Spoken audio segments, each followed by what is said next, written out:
آئیے اب سلطان صلاح الدین ایوبی کی کہانی بھی سنیں۔ اسلام کا مجاہد اعظم، یہ حلال اور صلیب کی جنگوں کا ہیرو، اور جس پہ امت اسلامیہ کو آج بھی ناز ہے، اس کے زمانے میں ریجینالڈ بدبخت ایک انگلستان کے شہزادے نے حاجیوں کے قافلے کو روک لیا اور ان کا سامان لوٹ لیا۔ انہوں نے کہا ہم حج پہ جا رہے ہیں، انہوں نے ہمارا سامان لوٹ لیا، ہمیں جانے دیں۔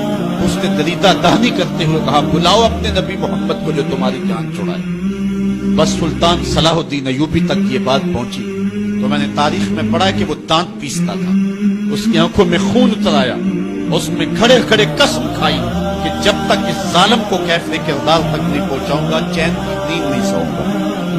پھر پونے دو سال کا عرصہ آپ سلطان صلاح الدین ایوبی کی زندگی دیکھیں، جنگی مہموں کو ترتیب دیتا، دن رات اس نے ایک کر نیند قریب نہ آنے دی۔ جب نیند بہت زیادہ تنگ کر دی تو پھر وہ خیمے کی چوک کے ساتھ ٹیک لگا کے کھڑے ہو کر کے اپنی آنکھوں کی آگ بجھا لیتا، اور پونے دو سال کا عرصہ اس نے چارپائی پہ لیٹ کے نہیں دیکھا۔ پھر وہ لمحے آئے کہ اللہ نے اس کی مراد پوری کی۔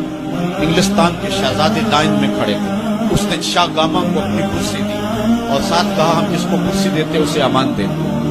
پھر اس نے اس کے جو نائٹس تھے ان کو آپ خورے دیے، ان میں پانی دیا، کہا جس کو ہم پانی دیتے ہیں اس کو امان دیتے ہیں۔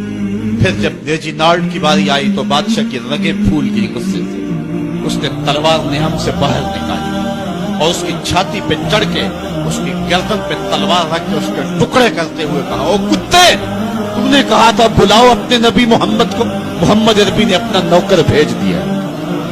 اور اس طرح اس ریجینالڈ کتے کے دو ٹکڑے کر کے رکھ دیے۔ یہ ہماری تاریخ ہے، یہ اور روشن تاریخ ہے۔ ہمارے اسلاف، ہمارے بزرگ، اس دور کے شہنشاہ، اس دور کے بادشاہ اتنی جرأت اور اتنی عظمت رکھا کرتے تھے، اور آج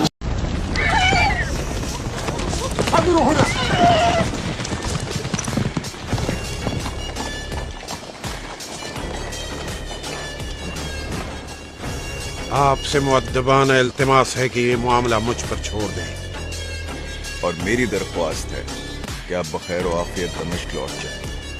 رینالڈ کو اس کے کیے کی سزا ضرور ملے گی، میں قسم کھاتا ہوں، ورنہ ہم سب یہیں مارے جائیں گے۔ تو یہ بات ختم سمجھوں؟ ہاں یوں ہی مگر نہیں ہوگی ختم۔ آپ کو خصوصی معالج بھیج رہا ہوں، قبول کیجیے۔ السلام علیکم۔ وعلیکم السلام۔